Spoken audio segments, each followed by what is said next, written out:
Today I'll be demonstrating oral syringing on this patient, and we are thankful for the patient that they have already given consent. Dentists have also given the consent. So first we should know what are the instruments that we are using. I'll be using this headlight.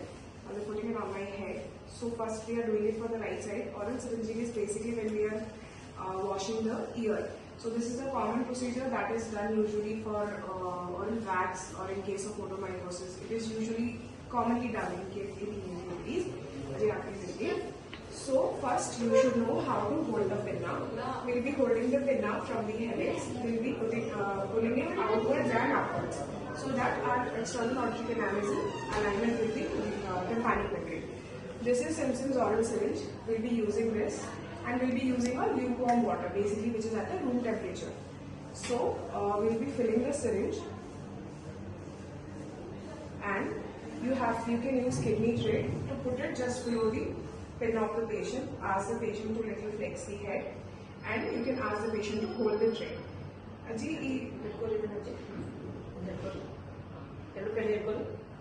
Or if you have the assistant, you can ask them to hold. So when I'm holding the syringe in my right hand, and with my left hand I will be pulling the pinna upwards and outwards. And this syringe, with intermittent pressure, we should be pointing it towards the posterior superior quadrant. So this is intermittent pressure that I'm using. It should always be done in sitting position because usually when you are doing the syringing, due to vagal nerve stimulation, patient can have episodes of vertigo. So that to keep in mind, we should keep on doing in intermittent position, intermittent pressure. Patient might be having cough also with that, so we can take a break of some 30 seconds and then we can continue doing the procedure. And if you have understood, you can show me. Okay.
You understood the procedure? Yes, ma'am.